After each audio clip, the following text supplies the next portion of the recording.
ఉద్దేశపూర్వకంగానే నా phone call record ప్రతిపక్ష ఎమ్మెల్యేలకు పంపిన తహసీల్దారు చర్యలు తీసుకోవాలని సీఎస్కు ఫిర్యాదు చేశా. లోక్సభ ఎన్నికల్లో బీజేపీ కాంగ్రెస్ మధ్య పోటీ చిట్చాట్ల మంత్రి పొన్నం ప్రభాకర్. సోషల్ మీడియాలో వైరల్గా మారిన ఫోన్ కాల్ ఆడియోపై మంత్రి పొన్నం స్పందించారు. మీడియా చిట్చాట్లో బుధవారం మాట్లాడిన ఆయన ఉద్దేశపూర్వకంగానే తన ఫోన్ కాల్ను తహసీల్దార్కు రికార్డు చేసి ప్రతిపక్ష పార్టీ ఎమ్మెల్యేకు పంపించారని ఆరోపించారు. బాధ్యులపై చర్యలు తీసుకోవాలని సీఎస్ శాంతికుమార్కి ఫిర్యాదు చేసినట్టు వివరణ ఇచ్చారు. లోక్సభ ఎన్నికల్లో బీజేపీ కాంగ్రెస్ మధ్యన ప్రధాన పోటీ ఉంటుందని తెలిపారు. బీఆర్ఎస్ పని ఖతమైందన్నారు.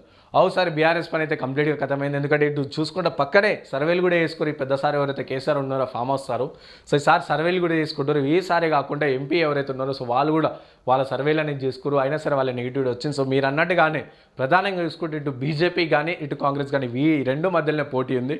కానీ ఇంకోటి ప్రజలు చెప్తున్న పరిస్థితి ఏంటంటే ఇటు అప్కీ బార్ మోదీ సర్కారే అని అంటారు. ఎందుకంటే 400 సీట్లు అంటే గల్లీలో ఎవరున్నా సరే ఢిల్లీలో మాత్రం మోడీ ఉండాలని చెప్పి ప్రజలు గట్టిగా అనుకుంటారు. సో కాబట్టి 17 స్థానాలు కానీ అటు ఇటు బీజేపీ కాంగ్రెస్ పంచుకుంటుంది. ఇటు బీఆర్ఎస్కి మాత్రం డిపాజిట్లు కూడా దొరికే ఛాన్స్ లేనట్టు కూడా మేము చేసిన సర్వేలో కూడా మాకు తెలుస్తున్న పరిస్థితి. అండ్ ఇంకోటి చూసుకుంటే ఇంటి నుంచే సీఎం పరిపాలన. లోక్సభ ఎన్నికల కోడ్ నేపథ్యంలో నిర్ణయం. అత్యవసరం అయితేనే సెక్రటేరియట్కు, రెగ్యులర్ ఫైల్స్ ఇంటి వద్దే క్లియర్. పాలన వ్యవహారాలపై ఎప్పటికప్పుడు మానిటరింగ్. ఎలక్షన్పై మరింత ఫోకస్. లోక్సభ ఎన్నికల కోడ్ అమల్లోకి వచ్చినందున ఇంటి నుంచే పరిపాలన వ్యవహారాలు చూసుకుంటా అని ఆలోచనలో సీఎం రేవంత్ ఉన్నట్టు తెలుస్తుంది. తద్వారా అత్యవసరమైతే తప్ప సెక్యూరిటీకి వెళ్ళను అని చెప్పేసి చెప్తున్న పరిస్థితి. రైట్. సో తెలంగాణలో ఓవరాల్ చూసుకునే ఎన్నికలు కూడా అమలైంది. సో ఈ నేపథ్యంలో రేవంత్ రెడ్డి ఎవరైతే ఉన్నారో తెలంగాణ సీఎం తను ఇంటి నుంచి మెయిన్ ఏవైతే ఫైల్స్ ఉన్నాయో అవన్నీ ఇంటి నుంచి రెగ్యులరైజ్ చేస్తాను. ఒకవేళ ఎమర్జెన్సీ ఉంటే తప్ప నేను సెక్రటేరియట్ పోను అని చెప్పేసి చెప్తున్న పరిస్థితి. సో మీరన్నా సరే అప్పుడప్పుడు సెక్రటేరియట్కి పోతా అని చెప్తారు. కానీ ఇటు మా పెద్ద సార్ పక్కకు ఎవరైతే ఉన్నారో ఆయన ఫామ్ హౌస్ నుంచే చేసి మీరు ఇంకా ఇంటి నుంచే చేస్తారు. సో ఈసారి ఎవరైతే ఫామ్ హౌస్లోనే చిల్లయ్యి కూడా ఫామ్ హౌస్ నుంచే పరిపాలన చేసి 10 సంవత్సరాలు పరిపాలన చేశారు. అందుకని ఆ ఫామ్ హౌస్ పరిపాలన నచ్చకనే ఇలా దించేసారు, మిమ్మల్ని ఎక్కించుకోరు. సో మీరు ఇంటి నుంచే పరిపాలన. సో ఎలక్షన్స్ ఉన్న నేపథ్యం ఇంటి నుంచి పరిపాలన చేస్తే మంచిగా ఉంటుంది.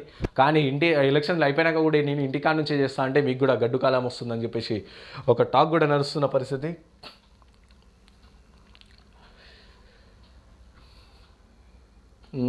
రైట్. ఇక్కడ కేటీఆర్ వచ్చేసిన ఫిరాయింపులపై ఉన్న దృష్టి పంట నష్టంపై లేదు. రైతులంటే ఎందుకింత చిన్న చూపు? పరిహారం ఇవ్వాలంటే మనసు రావట్లేదా? అన్నదాత సమస్యలపై బీఆర్ఎస్ పోరాటం. ప్రభుత్వంపై కేటీఆర్ ఫైర్.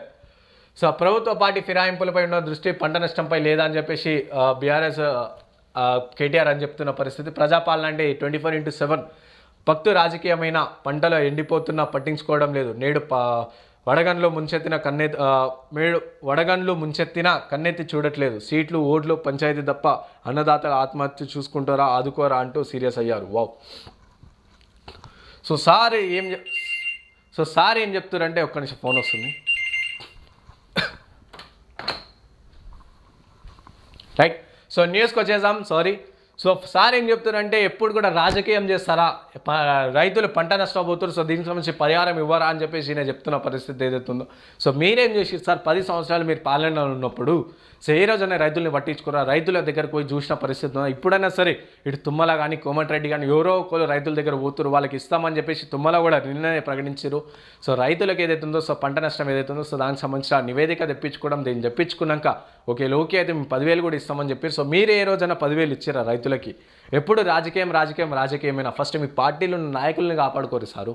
సో మీ పార్టీలో ఉన్న నాయకులకి అంటే మీ పార్టీలో ఉన్న నాయకులు జంప్ అవుతున్న పరిస్థితి ఏదైతే బయట పడుతుందో సో మా పార్టీ నెగిటివ్ అవుతుందని చెప్పేసి అది పక్కన పెట్టి ఎప్పుడు రాజకీయమైన పార్టీల ఫిరాయింపుపై ఉన్న దృష్టి రైతుల పైన లేదా అని చెప్పేసి అడుగుతారు. సో ఫస్ట్ మీరు మీ పార్టీ నాయకుల్ని కాపాడుకోరి, దాని తర్వాత వచ్చి ప్రజా సమస్యల గురించి పోరాడుర్రి. ఎందుకంటే మీరు 10 ఏళ్ళుగా అధికారంలో ఉన్నప్పుడు ఏ రోజు కూడా పోరాడలేరు. కానీ ఇప్పుడు ఎందుకు ఇంతగానం అవుతారో మాకు అర్థమైతే లేదు. రైట్. సో ఇక్కడ ఈ పంట నష్టంపై లేదని చెప్పేసి కేటీఆర్ ఇచ్చిన అండ్ అక్కడ దీనికి కౌంటర్గా కూడా ఇటు తుమ్మల కూడా ఎకరానికి 10,000 నష్టపరిహారం ఇస్తాము, సో దీనికి సంబంధించిన నివేదిక కూడా కావాలని చెప్పేసి ఆల్రెడీ చెప్పేసిన పరిస్థితి. సారు మీరు ఒకసారి ఆ న్యూస్ చూడుర్రి, సో మీకు ఐడియా వస్తుంది. సో ఇక్కడ ఇంకోటి మళ్ళీ కైతక న్యూస్ వచ్చేసి అభిషేక్కు మధ్యంతర బెయిల్. భార్యకు అనారోగ్యం కారణంగా చికిత్స చేయించుకేందుకు పర్మిషన్. 4 వారాల పాటు సుప్రీంకోర్టు మంజూరు. సో అభిషేక్ ఎవరైతే ఉన్నారో సో లిక్కర్ కేసులో అతను కూడా అరెస్ట్ అయ్యారు. సో అతనికి 4 వారాల పాటు వాళ్ళ వైఫ్కి ఏదైతే ఉందో అనారోగ్యం పాలైందనమాట. సో దానికి సంబంధించి బెయిల్ కూడా ఇస్తారు. 4వ రోజు కవితను విచారణ చేసిన ఈడీ ఆమె వ్యక్తిగత సహాయకులను ప్రశ్నించిన అధికారులు. నేడు తల్లి శోభతో కలిసే ఛాన్స్, రేపు సుప్రీంకోర్టు ఎమ్మెల్సీ పిటిషన్పై విచారణ. సో ఢిల్లీ లిక్కర్ స్కామ్లో మనీ లాండరింగ్ కేసులో జైల్లో ఉన్న అభిషేక్ను సుప్రీంకోర్టు 4 వారాల మధ్యంతర బెయిల్ మంజూరు చేసింది. ఆయన భార్య అనారోగ్యం కారణంగా ఆమెకు చికిత్స చేయించుకోవడం కోసం బుధవారం బెయిల్ మంజూరు చేసింది. హైదరాబాద్లో ట్రీట్మెంట్ చేయించుకునేందుకు పర్మిషన్ ఇచ్చింది. మరోవైపు 4వ రోజు ఎమ్మెల్సీ కవిత సంబంధించిన ఈడీ విచారణ కూడా చేసింది. రైట్. సో ఇది ఇట్లుంది. అండ్ ఇంకోటి చూసుకుంటే